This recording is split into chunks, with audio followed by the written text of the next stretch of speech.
What's happening, Hardscapers? This is episode 235 of the How to Hardscape podcast, where we talk about how you can start and grow your hardscaping business. And on today's episode, we have another end of year wrap-up episode. This is where I take a specific subject that was talked about throughout the year, typically from consultants or leading experts in the industry that have come on the show this year, 2023. And in our previous end of year wrap up, we talked about personality types for business owners, growth in a business, and recurring revenue. And in this end of year wrap up 2023 part 2, we're going to get into knowing your numbers. And even though this gets hit on quite often, we do ultimately talk about it quite a bit with hardscape business owners that come on the show. And the final question that I ask those business owners on every interview is, what is one thing you know now that you wish you knew from the very beginning? And almost half of our responses from that over the 4 years that we've been doing this has been knowing your numbers. Sometimes it's phrased simply as knowing your numbers. Know your numbers. And other times our guests phrase it like, how much to charge? Sometimes it's simply stated as, be able to charge what you're worth and know your value. Know your worth. I never valued my time. I just thought, it's the cost of doing business. And other times our guests go into a little bit more detail on the subject. Understand overhead, asset depreciation. But no matter what, this is something that does come up time and time again. So we decided this year to dive a little bit more deeper into this type of subject of knowing your numbers, rather than just simply saying knowing your numbers. So we had on a handful of guests to talk about this. Everything from budgeting to overhead recovery, to how to include equipment into your quotes and what that looks like.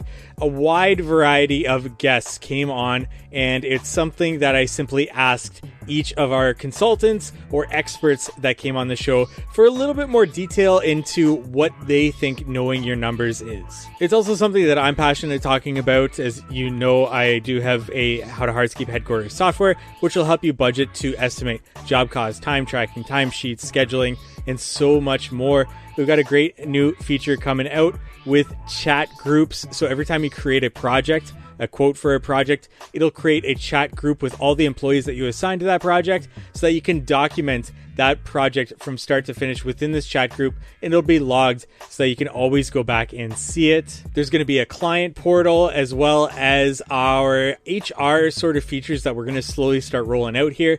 And this is going to include things like file management or custom forms that you can also create within the software so that you can assign this to different employees, things like policies that need to be signed off on and so on there, as well as monitoring employee activity in terms of them signing off on these forms. And it's everything that we're going to be leading up to be able to also use our training resources to train and onboard your employees and to monitor their progress. Create a point system within the software to reward employees that are showing up on time and remembering to clock out, completing these courses to show you as the business owner that they're ready for the next step, and so on and so forth there. And I bring this all up just to say that starting in 2024, we are not guaranteeing locked in pricing anymore.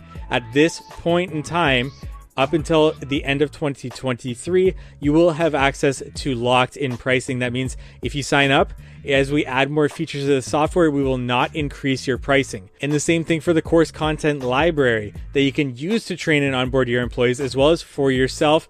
That will be separate from the actual software. So we're going to have two different subscriptions. We're going to have a subscription to the course content library, which we're going to build on in this off season, including safety training videos and more installation videos. We're going to work towards sales training videos with outside industry experts and leadership videos as well, all to create this platform that you can use to train and onboard your employees. But as we add more features and more courses, those pricings will increase, and a separate subscription for our How to Hardscape headquarters as well. But if you sign up before 2024, you can get both of them at one single price and locked in pricing there. All this to say, typically when I do a episode on the How to Hardscape podcast here, where it's just me talking, it's typically around something like knowing your numbers or diving deeper into that type of subject, everything from budgeting to overhead recovery systems and so on here. So it's obviously something that I like to talk about, and I like to to talk about it with guests that have opposing viewpoints to mine,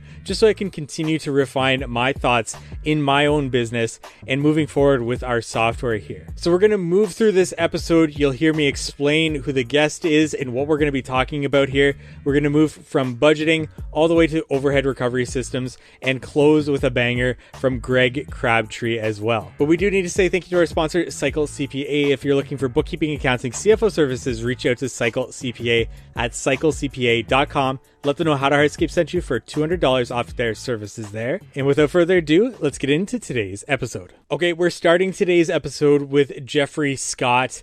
And you heard him on the last end of year wrap up because we asked him a wide ranging list of questions. In this one specifically about overhead recovery system. What do you use after you've created your budget to recover your overhead? There's various ways to go about this, and I have my own personal beliefs on this, but we're going to ask Jeffrey Scott here. Okay, so you mentioned budget, you mentioned overhead, so I do have to ask you, because this has been on my mind quite a bit lately, and that's overhead recovery systems. Jeffrey, do you have a specific system that you prefer, one over the other, whether that's multiple single overhead recovery systems, labor rate, or anything that you might have on the top of your mind? Or does it depend on the business model, especially if we're talking green industry, landscape industry, that's lawn care, that's landscaping, that's hardscaping, and everything in between? Jeffrey, any thoughts on either of those systems? Yeah, I 100% do. Why was it on your mind? Are you like sort of doing it one way and wondering for yourself if you should do it another way, or? So we're in the process of actually, just to go back on what we did with How to Hardscape in the beginning, is we set up a spreadsheet that helped people budget and then recover their overhead through, basically through labor rate. And through the years, we were developing that spreadsheet more and more for users. And then we hit a point where, a jump off point where we actually started to create our own software. And within that, and throughout the years, I've been diving into each of these overhead recovery systems and trying to decide which one is the best route, not only for me, but for especially the starting out entrepreneur, which is a lot of what we kind of tailor to, as well as to satisfy their growth as well. So I have my own personal opinions, but I also want to hear as many thoughts and opinions on the subject as I can possibly hear. Oh, for sure. There isn't one right way, and that is all. But that's also to say that multiple overhead recovery, 20 years ago was touted as, oh, this is the way. But there isn't really one right way. For example, if you're a general contractor, you're going to do single overhead recovery, most likely, meaning you put the same markup on everything. But that's different than labor overhead recovery. I do like labor overhead recovery, but I also like to do a modified version of that. So labor overhead recovery is very valuable because it connects your labor schedule to your budget. Like the two become linked, like with an automatic connection.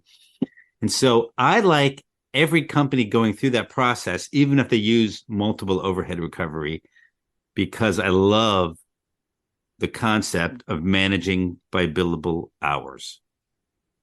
Now, it doesn't mean that you're not going to spread some overhead on materials and certainly on equipment, right? I'm not a believer of always putting all your equipment into overhead, which labor overhead recovery would have you do, and it depends on what you're doing. But if you've got some big pieces of equipment that are being used in certain parts of your business, then those costs should go to that part, right? Or if you're doing mowing and, there can be a heavy equipment cost with mowing, and then those costs should go there. But I love labor overhead recovery for the reasons I mentioned. Having said that, I then see too many companies still leaving money on the table where they could be marking up their soft skate materials higher, their subs a lot higher, because a lot of hidden costs with subs. So my answer to you is a modified version of labor overhead recovery. Yeah, and I think we're somewhat on the same page there. And I'll tell you kind of my thoughts a little bit more about that is that labor overhead recovery is the way I go. And I think that's kind of comes from my background of being that lift and relay business, taking on outdoor living space, design builds as well, and not knowing exactly how much percentage I'm going to be doing in one given year between the two. So multiple overhead recovery just does not apply to a business like that. In trying to recover, especially your overhead through materials, when a lift and relay business could not use barely any materials.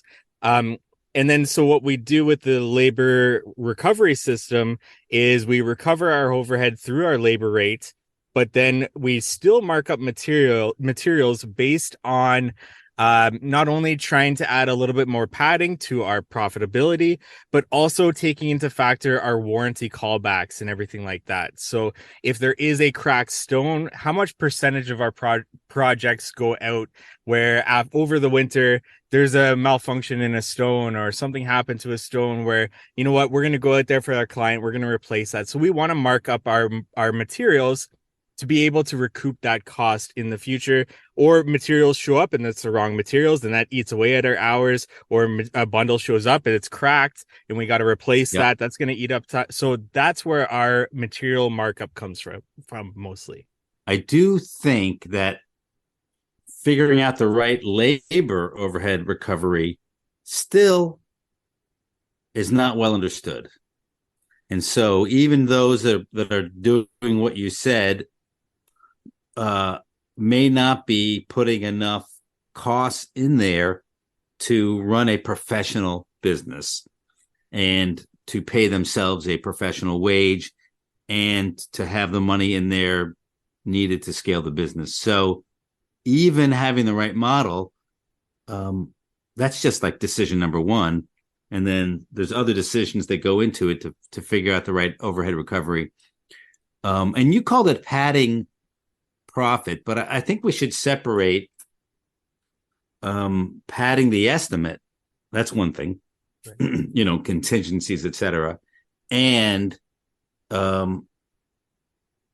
adding money for nuisance jobs that take more overhead, and adding money for jobs that fit into your sweet spot where you can basically make more money. So you really want to look at the cost side, the overhead side, and then where you can actually make a good profit. And what is a good profit? Like, how much profit should you be making? And most contractors accept way too little of profit. So you got to make the right decisions in all those buckets in order to build a winning company. Absolutely. And I could talk about this for a long time with you, Jeffrey, but going on to the next part of the buckets of businesses that you serve there, the growth business. What kind of things are you typically talking with business owners that are in that growth or the scaling bucket of businesses, and maybe issues that they may be having, or what are you helping them with in order to help them scale and grow their business there? So that's connected to, we didn't really fully answer the first sorry about that item of fixing business. Nah, that's fine. So you're overworked and underpaid. So we talked about underpaid, I think, or we did, but we only touched on overworked, and it's connected to underpaid. Like you have to, if you're doing as the owner 2 different jobs, you got to have that money in the budget so you can replace yourself with somebody else, and that money's in the budget. And so where I see people overworked, and this is connected to scaling, is I see a lot of owners doing work in the office, doing admin, and the value add for them is not high. Like, okay, I get you're going to start off doing that, but really you want to replace yourself from admin so you can go do higher value add work. And to do that, you're going to have to raise your overhead to pull yourself out of that. Right. And so you're going to have to make some tough calls. And I say tough, more of an internal mental struggle tough. But if you're going to scale the business, you need admin. It's like a three-legged stool. You need admin. You need, and admin includes finance, right? So finance and admin. You need production and you need sales. And so figuring out how to pull yourself out of all three of those ultimately is what it takes to scale the business. But you said your audience might be 1 to 3 crews. And I'm working with companies that are going to be on the upper end of that and up and higher, right? But in any event, to scale your business, it's all about replicating yourself and having someone else do that work and setting up systems. And then as you grow from size to size, re-looking at those systems and revamping them with the new structure in mind. But I would say the first place is pulling yourself out of admin where you can. And these days, you can hire part-time people for admin. I mean, it's easy to outsource admin locally, overseas, etc., and to set other people up to do that admin for you so you can have a life. The key is to enjoy your life while you're building the business and not get sucked so deep into the business that your family plays second fiddle. You know, that's only going to play for so long. And at some point, your family is going to give up on you. And that could be a whole separate podcast. You don't want that happening. And so you can't be burning the candle at both ends without giving due respect to your spouse and your children, et cetera, et cetera.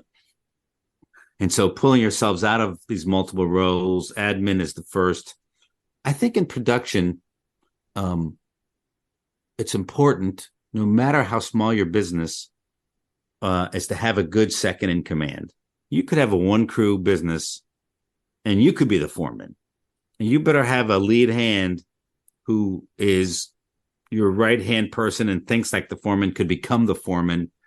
And then you might have 2 crews or 3 crews. You better have one of those foremen that acts more like a field manager or is thinking at a high level and is your right-hand person in the field. And so no matter the size, you want that right-hand person, or you might even have 2 divisions and you might have 2 right-hand people, but not going it alone and having someone who's got your back, your eyes, and your ears, and is helping you grow that part of the business and can be your eyes and ears so you don't have to be there all the time. Absolutely critical to, getting your life back, but also to scaling the business. And then ultimately doing the same thing on the sales side. We want to take a minute to thank our sponsor, Cycle CPA. And actually, Cycle CPA had a takeover episode in 2023, and it just makes sense to play a clip from that of them talking about direct in the field labor, cost of sale versus indirect, or like an owner's salary or in the office salary, where that fits here. One thing about payroll expenses is that you want to make sure on your profit and loss that you split it out between direct labor, so your workers that are out in the field actually performing the tasks, they should be as cost of sales, labeled as cost of sales, above the gross profit line. But then you may have an office employee, or you may, as an owner, be on payroll, right? Those costs are not directly related to the job, right? So you're going to put that in your overhead costs.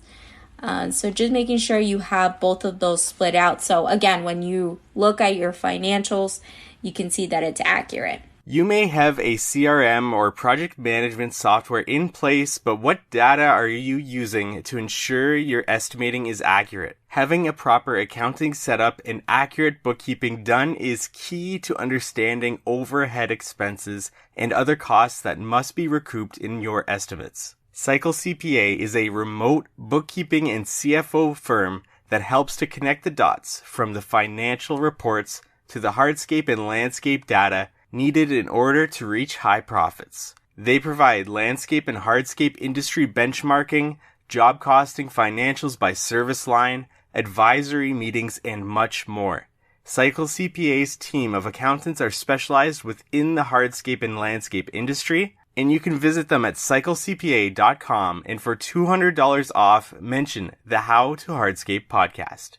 Now back to our episode. Continuing on from Jeffrey Scott, we're going to go to John Pajak, and I ask him a similar question: overhead recovery systems. What do you prefer? And I think we have very similar tastes when it comes to this, though we might differ a little bit here and there. Let's listen to what John has to say. We've mentioned a few times about budgeting. I do want to ask you about overhead recovery systems, because this is something that's been on my mind quite a bit lately. I've got my own opinions on certain systems, and I always want to challenge that and also get other people's opinions, and either challenge my opinions as well as or reaffirm my opinions. I don't know. But yeah. John, what's your thoughts on overhead recovery systems and what you think of what you use in your business personally, or what you look to for project-based businesses versus recurring? I don't know. But your thoughts on overhead recovery systems? Yeah, I would love that. I'm getting perked up about this discussion. I know some people are going to be like, oh, this guy's talking too much. But no, seriously, I know it's sort of it's not a sexy thing. It's not a shiny thing. It's not something that people get excited about, but choosing the right overhead recovery system is very important in your business. And what we're talking about, I'll just give like a couple examples. You know, the very, like, I don't want to say mainstream, but it's kind of like general accounting practices, you know, your GAAP, I can't remember I'm not sure what the term is that I'm looking for here, but when it comes to overhead recovery systems, there's several that come to mind. You've got, I'll spell them out, and then, or you know what I mean. You've got your single overhead recovery system, which is technically SOARS, SORS. You've got your DOORS, same thing, dual overhead recovery system, and then you have your MORS, multiple overhead recovery systems. Those three are kind of like the ones that really stand out with a lot of, when you say overhead recovery, I think for most people that know what that is, those three will generally pop up. Now, there's pros and cons to each and every one. I don't know how deep you want to go into it. I'm going to kind of give like a crash course 101 if that. Yeah, absolutely. But the thing is, like with single, is like, let's just go with SOARS first. That sounds bad. Nobody wants SOARS. But it's very easy, because what you would do is you just basically, you know what your, like going from like my point of view, you would know what your break-even point is, and then you could just mark up accordingly. The problem with that is, if you mark everything up the same, there might be certain aspects, like say when you're giving an estimate, that could, just by marking it up in the one category, it could actually lose you work. Even though it's easier to manage on your end, you might be way outside the ballpark, because it can, or you might be really low. You know, it all depends. Like there could be two businesses that technically do the same thing, but their break-even points could be completely different. So, like, if the guy down the road is saying we charge $200 an hour for work, that might work for him. But then the next guy is like, might be really equipment heavy and labor heavy, and he could try to compete with that, or he could just say, you know what, our break even's 300, and works from that. You know, I'm just throwing that out because if we're talking about hardscaping, a lot of times hardscaping, we have big boy equipment. You know, we're talking about the giant earth movers and things. I know a lot of guys, I'm thinking, I'm going back to my construction days. Yeah. All the huge equipment that we had on site, you know. But anyway, just don't pay attention to like the dollar amounts that I'm throwing out. It's just for reference. But anyway, if you have that single overhead recovery system where you're only charging one you're just marking everything up one percentage way. Like I said, it simplifies it for you as the business owner to know, like, oh yeah, we're making 30% on this. Or, but the problem is it might not be as accurate as with the other systems. Right. Like dual overhead recovery system. Basically same concept, except maybe your labor rate. We'll just take 2 key points out of that whole thing. The labor might be 15% marked up, and then your materials might be marked up 100%. Okay, so people are like, "What? That's crazy!" It's like, no. You're in one point you're operating at a 50% margin. That's when you mark up everything 100%. That 15% that you marked it up is pretty low. It's like you're actually only like 10, not even 10%. But anyway, you're operating at that margin. So like when you put the 2 together, you might be at let's just say 40% margin, which is good margin, but it's just it gets a little bit more complicated, but the thing is when you dial it in that way, your estimates get even better. They get more niched in. And then we'll just save not the last, because I don't use the Moores, but anyway, you've got the Moores, the multiple overhead recovery system. And that is great for a guy like me.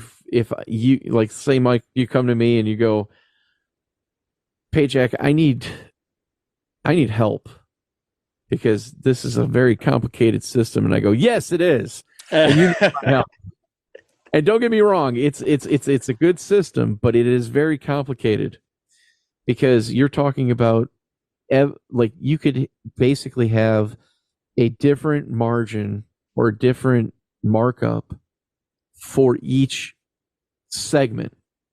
So you could say, this is to make it easier to understand. What I'm saying is, like, your labor rate would be one markup percentage. It would be whatever it is, say 10%, 15%. And your materials might be on this job might be 50%. And your overhead for your office staff and just to keep things rolling, your indirect labor and your administration is at this percentage. Okay, so you could break it down into however you want to do. It's like your equipment cost recovery would be at another percentage point. So you're sitting there and it's like, yeah, you could really dial everything in, but it takes it's almost like you have to have a degree and a really powerful system, like either CRM or like Excel spreadsheets and whatever it is that you're going to be using. It's like it's not, unless you have a good system set up, it's hard to turn those over and make sense of them. Now, like I said, it's like great for a guy like me because it's like, yeah, I got you hooked and come on in, the water's fine. You're going to be paying me now for a while. And I'm not greedy like that or anything, but I really don't have any clients that hire me for doing estimates and things. But that's like one of the biggest disadvantages of the Moore system, in my opinion. So I know I've talked for a long time. Michael, what's your, how do you feel about that? It makes, they hit the bases on that. Yeah, it makes total sense to me. I feel like Moore's is more so for the consultants because it'll keep them employed for quite some time there. Also, it's difficult, especially, it also depends on the business, right? Like, for example, my business, we do hardscaping, but sometimes we do maintenance for hardscapes. And those come with same division, same crew, but those come with differing materials. So with Moore's, you have to be able to budget your materials. And if I enter a season and I don't know how much of my time is going to be allocated to maintenance and how much of my time is going to be dedicated to design build, which carries vastly different material costs, I'm not going to have my numbers dialed in for a Moore's system. It doesn't make sense for that. Same thing as if you are doing because hardscaping business will do drainage, they'll do maintenance for hardscapes, design, build. There's just so many different things that the same crew can be doing, and those carry so many different material costs that you just can't accurately, in my opinion, budget materials to be able to accurately mark up your materials to make your overhead for that.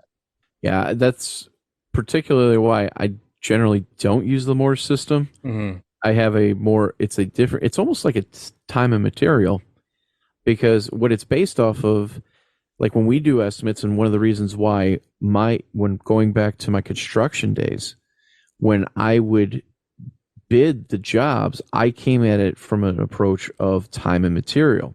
Now no matter what, we would still bid the job as one whole, because the difference with time and material is, like, if you're on a job, and let's just put this into our world again with hardscape and landscaping, it's going to be very hard to find a client that is willing to say, here's the open checkbook. If your guys work 40 hours this week and 60 hours the next week, then that's fine. And if you end up running through this much material, then yeah, okay, we'll write the check for it. It's very difficult to find a client that's like that. And I don't really recommend trying to bid a job like that. I bid the jobs as a package. And like most of us, like I would probably say 99% of us do that. But the approach that I would take is from a time and T&M type perspective. And that way, once I had production rates in place, I could know that it's like, what I do is I look at like all of our equipment, all of our setups, like our trucks, our trailers, everything is like a unit. So I know if truck 1 goes out, it's equipped with X amount of things. That truck is its own, line item on my end. I don't show that to the client, but on my end, I look at that and I go, if that thing's gone for a day, it needs to make, let's just say $800, okay, to recover. Again, don't take these numbers to heart, but whatever it is, if it rolls, let's just bring it back down into like normal people's, price range. Let's just say it's $200 for that truck for the day. Okay, well, you got your $200 truck. Well, who goes in that truck? Oh, there's laborers, right? Oh, well, each one of these laborers is how much an hour? Okay, whatever it is per hour. I don't want to confuse anybody, but it's like, boom. All right. Well, now, you add other things like, oh, it's going to have trailer number 5 on it. Well, I know what trailer number 5 has on it. And this is traditionally like, this is the equipment that goes on that thing. So when it goes out the door, that whole package, it's like, all right, for that whole package, just to go out is, $500 a day. That's our break even. We're not talking about, so I could look at it and go, all right, what's our margin? What are we trying to hit? Is it a 30% margin, 40%, whatever it is? And then we mark up accordingly. Right. So it's a much simpler system. I don't have to like guess at it. It's like, it's very modular in a way, because if, like I said, hey, truck 1 went out and it took trailer 5 with it. Well, trailer 5's out on a different job. Well, guess what? Trailer 4 is very similar in the way it's built out. It's not exact, but it's very similar, and it has all the tools that the guys would need. Boom, let's send that thing out. Gotcha. Price might be similar or a little more or less, whatever it is, But when you start systematizing things, your business like that, including your quotes, and how you recover your overhead, it's consistent, and you could really dial in those numbers. Like, we generally, with business, I generally try to have like a projected, what's your target goal for the season in this division? Not just the company in general, because it's like, hey, you know what, the business needs to hit, $500K this year. All right, well, you told me you got 3 different services. To me, that translates into 3 different divisions. How much does your mate, Michael, you mentioned that you got, you do hardscape installs. but you also do the maintenance. So I would break that down, and let's just say you have two divisions. One is the maintenance, one is the install. Okay, how much money do you anticipate, or what's your target for just your installs this year? How much do you anticipate? How much are you going to do with maintenance? Is this from recurring clientele that they've had work done with you, and then you just continue year after year to come back, like install mulch or, plant new plantings around the hardscaping, or just touch things up here and there, whatever it might be. And when you start breaking it down like that, it's like, wow, all right, now you just, instead of having this big chunk number, because guys are like, oh, you need to make $1 million. It's like, okay, $1 million is still like a goal for a lot of people. It's like they get that number just pops in their head, and they're like, I just need to make $1 million. It's like, all right, well, how are you going to make that $1 million? Is it all going to be in installs? Is it all going to be in maintenance? How's that work? So that's why when you break it down, and you could start casting the projections for each one of your divisions, it adds up very quickly. And then it's like, yeah, I can do this. Or, ooh, that's a lot. That's a bigger chunk of the elephant that I bit off a little bit more of that elephant than I could chew right now. So. And finally, we get to Jim Houston, and we have an episode with him specific to overhead recovery systems. He talks about 5 different overhead recovery systems, what he prefers. And in this specific clip, he talks about multiple overhead recovery system. He actually has his own book on the critical analysis of multiple overhead recovery system. And though there are things that I may disagree with Jim Houston on with this, for the most part, I do agree with his judgment on multiple overhead recovery systems. And we get into an example here where he talks about percentages and how it may not apply exactly from one job to another here with this example. I'll give you a quick example about why the 5% markup on subs just isn't accurate. And you can apply this to the material markup of 10% or the 25% on trucks and equipment. Probably 25, 30 years ago, I get a phone call. This is the early 1990s, and from a guy named Mike back in Pennsylvania. And he's a client, good guy, and we work together. He says, Jim, I've got a bid here that I need your help on. He says, I'm going $36,000 worth of in-house work. My crews are going to do it. I know how to price that. I feel comfortable with it. But I've got a $100,000 sub that's going to come in. It's going to, clear and grub this ballpark area. They're going to, grade it, seed it, put jute netting on it. It's going to cost $100,000. And I'm wondering how much I should mark it up. I said, well, Mike, what were you thinking? He says, well, the Moore's method says 5% for overhead and 10% for a profit. And he said, yeah, about 15%. I said, well, Mike, how difficult is this subcontractor going to be to work with? In other words, how much supervision are you going to have to provide for this subcontractor?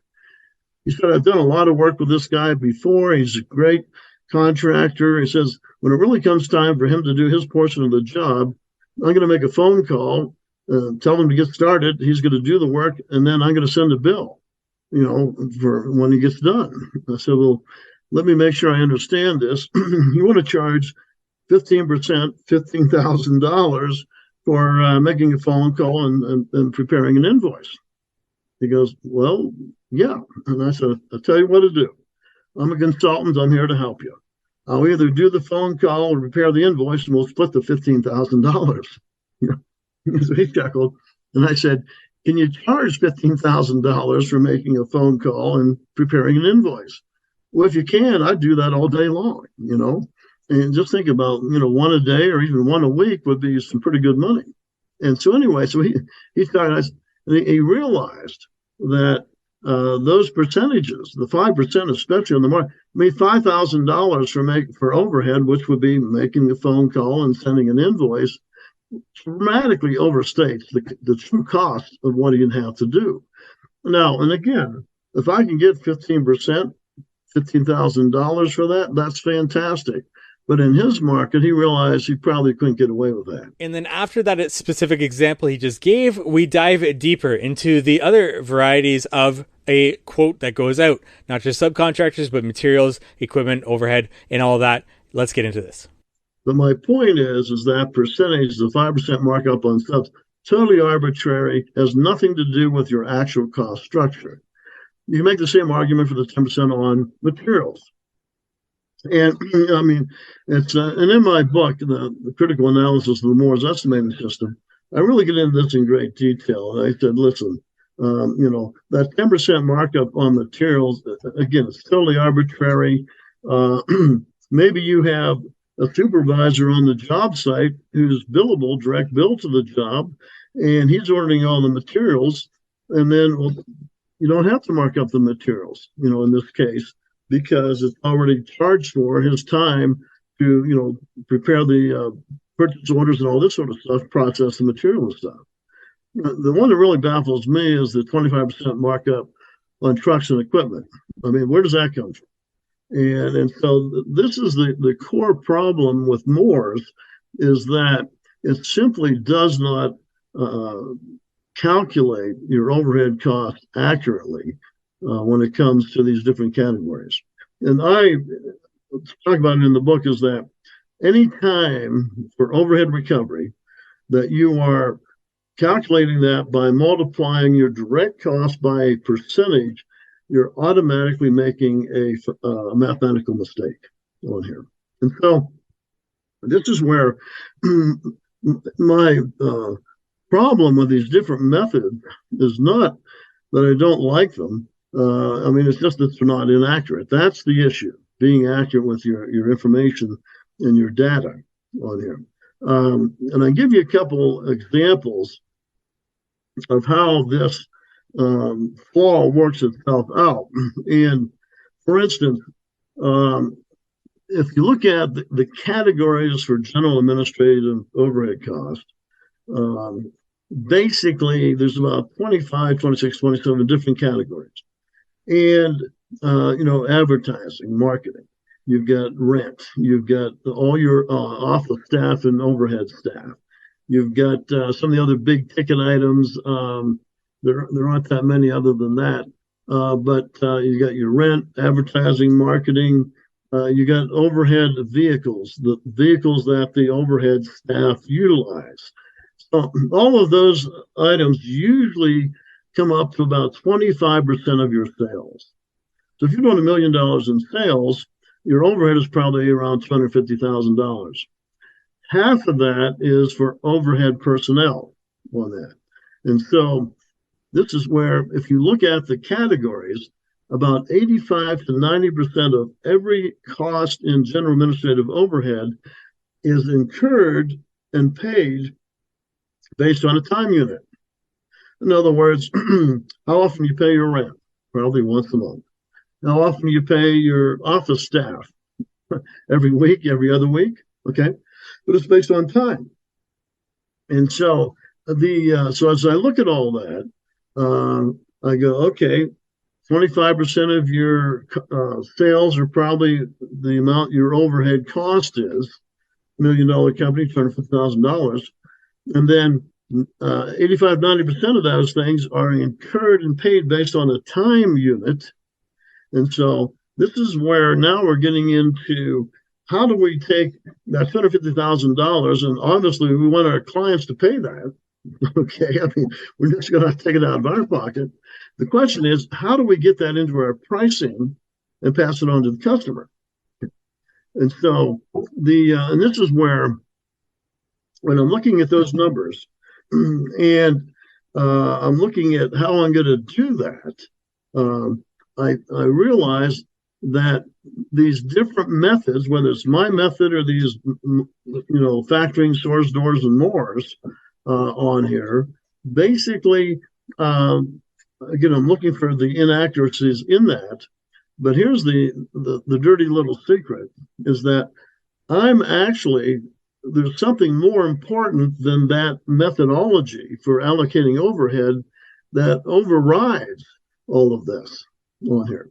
And so what I've noticed in the marketplace in the last 37 years is that you need to be, for the different products and services that you provide, projects and services, that they have a gross profit margin that as a benchmark that you need to shoot for.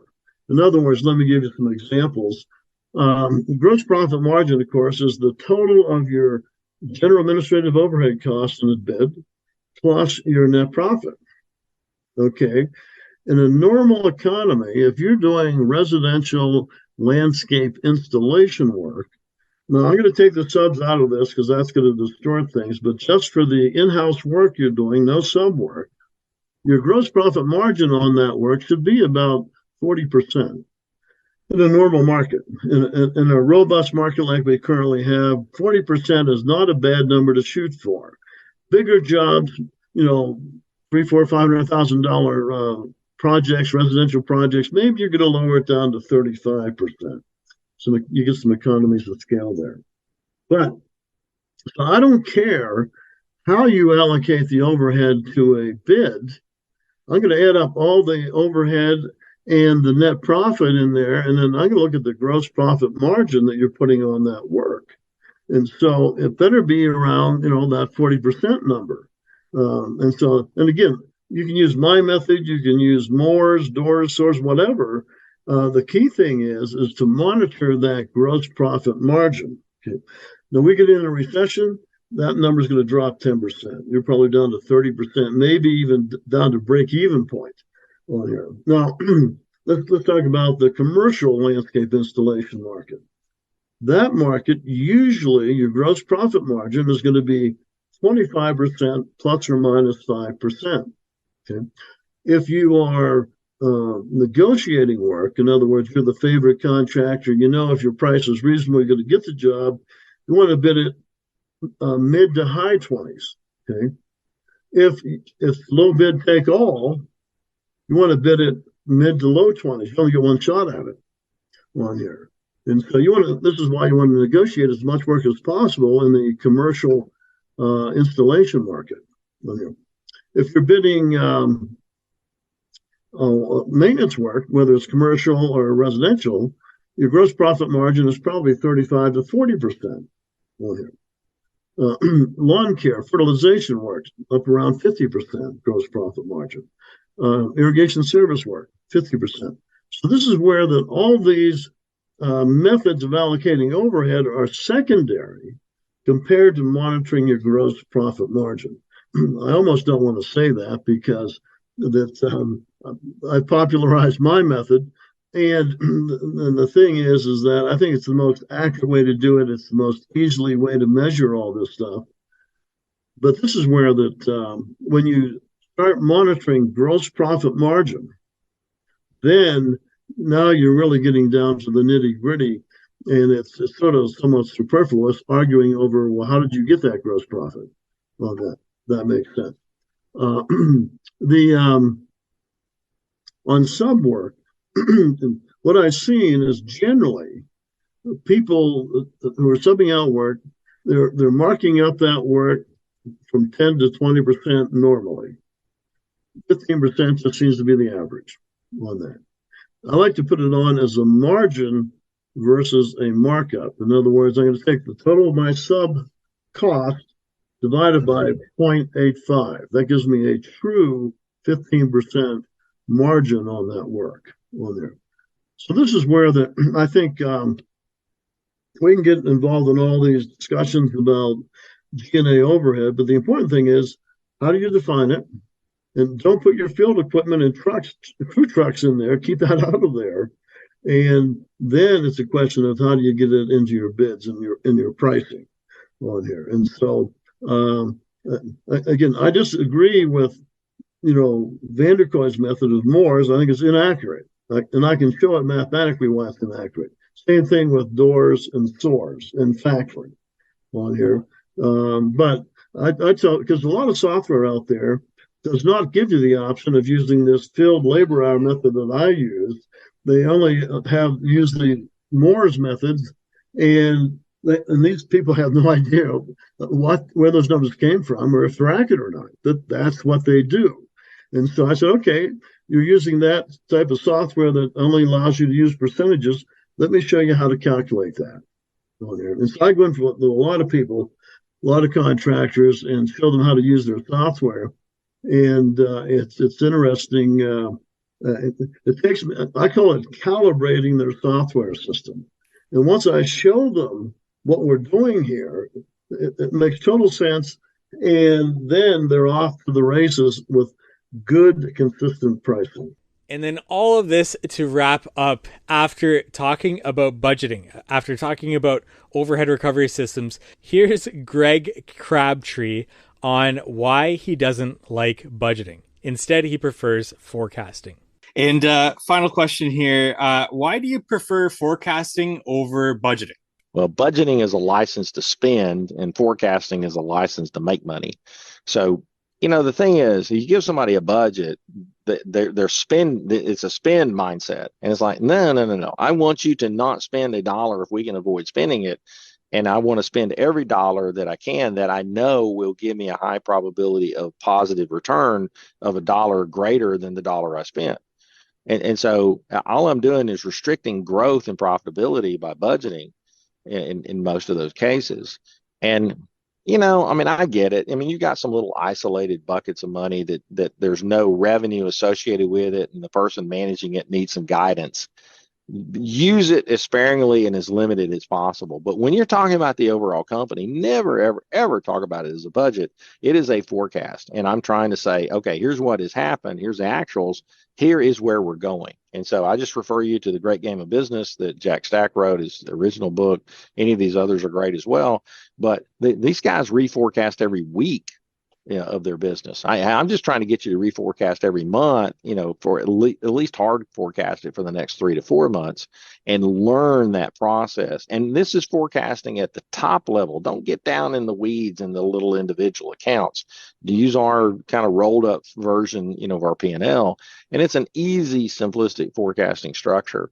That once you force that habit and you do it several months in a row, you'll start to see the power of it. Hey, I hope you enjoyed this podcast episode. If you did enjoy it, if you found some sort of value in it, please share this online with your friends, other people in the industry. That really helps us with this podcast.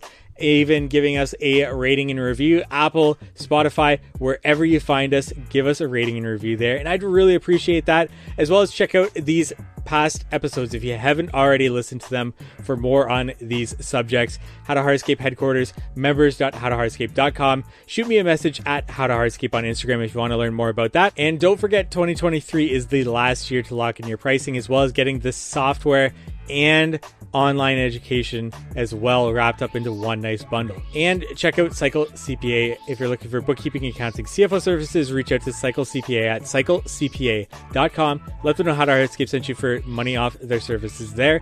And we look forward to meeting with you next week on the How to Hardscape podcast.